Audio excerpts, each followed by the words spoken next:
Welcome back to ಈ Narada channel. ತಾಂಜೂರ್ ಸ್ಟೈಲ್ನಲ್ಲಿ paint ಮಾಡಿರುವ ಲಕ್ಷ್ಮೀ ದೇವಿಯ ಚಿತ್ರಕ್ಕೆ ಹೇಗೆ ಅಲಂಕಾರ ಮಾಡಬಹುದೆಂದು ಈ ವಿಡಿಯೋದಲ್ಲಿ ನೋಡೋಣ. MDF ಶೀಟನ್ನು ದೇವಿಯ ಆಕಾರಕ್ಕೆ ಕಟ್ ಮಾಡಿಸಿ ಪೇಂಟ್ ಮಾಡ್ಕೋಬೇಕು. ಗೋಲ್ಡನ್ ಕಲರ್ ರಿಬ್ಬನ್ ಅನ್ನು ಕಟ್ ಮಾಡಬೇಕು. ಇದನ್ನು ಫೋಲ್ಡ್ ಮಾಡಿ ಗ್ಲೂ ಗನ್ನಿಂದ ಅಂಟಿಸಬೇಕು.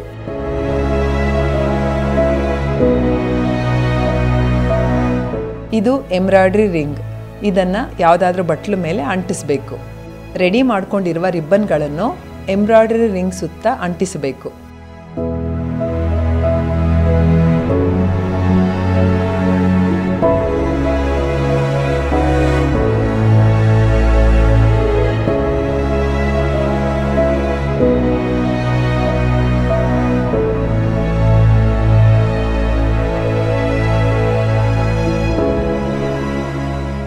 ಈಗ ದೇವಿಯನ್ನು ಪ್ರಭಾವಳಿಯಲ್ಲಿ ಕೂಡಿಸಬೇಕು.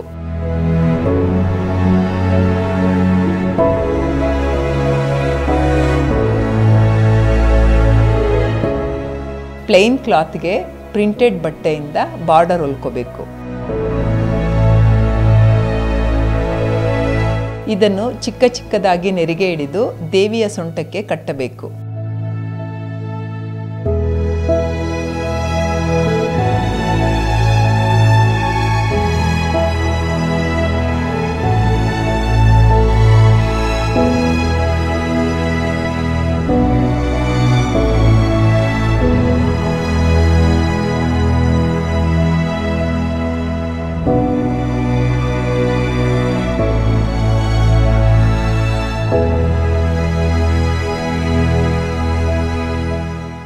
ಈ ನಾರದ ಯೂಟ್ಯೂಬ್ ಚಾನಲ್ಗಳಿಗೆ ಸಬ್ಸ್ಕ್ರೈಬ್ ಆಗಿ ಫೇಸ್ಬುಕ್ ಪೇಜ್ನ ಲೈಕ್ ಮಾಡಿ.